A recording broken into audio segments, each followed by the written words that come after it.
में होटल का मायने क्या होता है? हमारे देश में हॉस्पिटैलिटी कहाँ से आया? हमारे देश में हमारे देश के कल्चर को सबसे बड़ा कल्चर क्यों बोलते हैं? ओके, आप सबको पता होगा कि हमारे देश का कल्चर बहुत ही महान कल्चर है। संस्कृति हमारी बहुत पुरानी संस्कृति है। अगर अतिथि सत्कार हॉस्पिटैलिटी, राइट? हॉस्पिटैलिटी से ही हम लोग अतिथि सत्कार से हॉस्पिटैलिटी, अगर कोई उसको इंग्लिश में बोल तो that means hospitality. Hotel industry में इस related to hospitality, hotel industry से रिलेटेड टू हॉस्पिटैलिटी। इंग्लिश बोल के आ रहा ना कि इंग्लिश नहीं रहेगा, थोड़ा बीच चलेगा, बीच चलेगा ना। तो क्या अतिथि सत्कार जो होता है उसको हिंदी इंग्लिश में बोलते हैं हॉस्पिटैलिटी। होटल जो होता है, होटल के अंदर हॉस्पिटैलिटी दिखाते हैं प्लेस को, मतलब अतिथि का सत्कार करते हैं। अभी यूरोप कंट्री में जाते थे ऐसे हॉस्पिटैलिटी, हिंदी बोलते हैं हम लोग मेहमान नवाजी, अतिथि सत्कार, ऐसे बहुत सारे शब्द हैं। हमारे देश में अगर हम बात करें तो अतिथि सत्कार जो है बहुत ही पुरानी समय से है। I am telling you the story. एक राजा हुआ करते थे, राजा हरिश्चंद्र। अगर हम बात करें, जहां तक मेरे ज्ञान का सवाल है, तो मैं हरिश्चंद्र के टाइम से मुझे लगता है हॉस्पिटैलिटी स्टार्ट हुआ है in India. May be I am wrong, मैं गलत हूँ। तो एक बार क्या हुआ कि राजा हरिश्चंद्र बहुत सत्यवादी थे, सच बोलते थे, बहुत दानी थे। उसके बाद में एक बार सपने में एक ऋषि आए। तो सपने में ऋषि आए और उन्होंने जो है राजा हरिश्चंद्र को बोला था कि मुझे दान चाहिए। तो उन्होंने कहा एक क्या चीज को बोले, आप सब कुछ भी दान करो, ठीक है, सब कुछ दान कर दो। और ये मुझे सपने में उन्होंने बोला था। तो नेक्स्ट डे हुआ, लोग थे राज में बैठे हुए थे, तो वही ऋषि है बोले अभी आप जो है सिंहासन पे क्यों बैठे हुए? बोला क्यों, क्या हुआ? बोले आपने सारा कुछ दान कर दिया। तो बोला, तो उन्होंने बोला मुझे याद है सपने में उन्होंने सारा राज जो है दान कर दिया। फिर उन्होंने उस सिंहासन पर छोड़ दिया। That is called commitment, that is called commitment. हमारे हॉस्पिटैलिटी इंडस्ट्री में, होटल इंडस्ट्री में कमिटमेंट बहुत बड़ी वैल्यू होती है। हम जो कहते हैं वो करते हैं, दैट इज कॉल्ड कमिटमेंट। तो उस टाइम पे कमिटमेंट बड़ी वैल्यू बहुत है। जब ऋषि आए तो बहुत अच्छे से उन्होंने बैठाया, खाना खिलाया, सब कुछ किया। दैट इज कॉल्ड हॉस्पिटैलिटी, ठीक है। तो उसके बाद में चीजें बनती, काफी कहानी और इसके बाद एक काफी स्टोरी है। एक वो हुआ, एक हम और आगे हैं। तो एक राजा हुआ करते थे, राजा बलि। एक राजा बलि हुआ करते थे। हमारे देश का कल्चर जो है, अतिथि सत्कार कितना वैल्यूबल है वो भी समझना पड़ेगा। तो एक बार क्या हुआ कि ही वॉज अगेन काफी अच्छे राजा थे, काम करते थे, लोगों को खुश रखना जानते थे। वो चाहते थे कि जितनी भी जनता है वो सब खुश रहे। एक हुआ, एक कबूतर उड़ा हुआ राजा बलि के पास गया। और राजा बलि जो है उन्होंने बोला मुझे क्या प्रॉब्लम। उन्होंने बोला कि एक बात जो है मेरे पीछे पड़ा हुआ है और वो मुझे खाना चाह रहा है। तो उन्होंने ठीक है दीजिए। तो जब बाहर गए तो बाहर से मुझे पूछा कि क्या करके खाना चाह रहे थे। तो उन्होंने बोला कि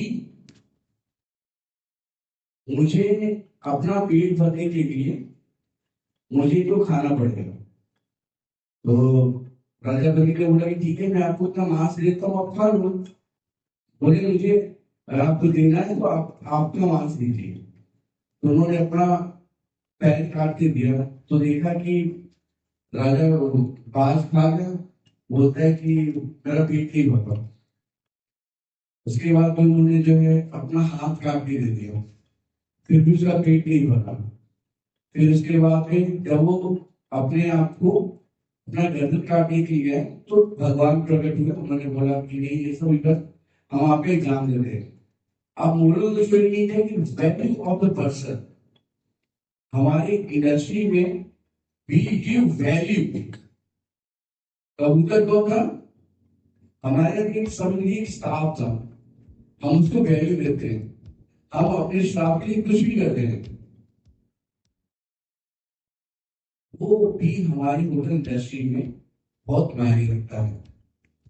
तो commitment, value of the person. Again अब फोटोग्राफी में आते हैं। राजा बाली बहुत बड़े राजा थे, राक्षसों के राजा थे। और उनको ये था कि अगर वो पर्टिकुलर जगह कर देते तो एक तरह का ऑप्शन मिल जाता था। उनके जो गुरु थे शुक्राचार्य थे। और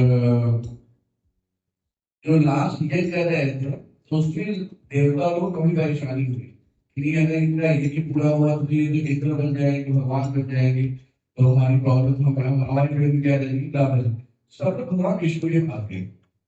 भगवान विष्णु को बोला कि सर कुछ करिए। तो भगवान विष्णु ने बोला ठीक है, मैं कुछ करता हूँ। तो पहली बात मेरी ताली बदला। तो जब वो यज्ञ का जहाँ पे हो रहा था तो वो ब्राह्मण का वेश बना के गए और उन्होंने बोला कि राजा मुझे भिक्षा चाहिए। तो कवि जी ने बोला ठीक है, बताइए क्या चाहिए आप। उन्होंने बोला मुझे 3 पग जमीन चाहिए, तो अलग अपने पैरों से जितना 3 पैर से मतलब 1 2 3 स्टेप मैं काउंट करूं उतना मुझे आप जमीन दे देना। तो बोले ओके, आई डू इट। फिर उसके बाद में क्या हुआ कि उस टाइम में गुरु को पता चल गया, बोला कि भगवान विष्णु है। तो उन्हें रोका।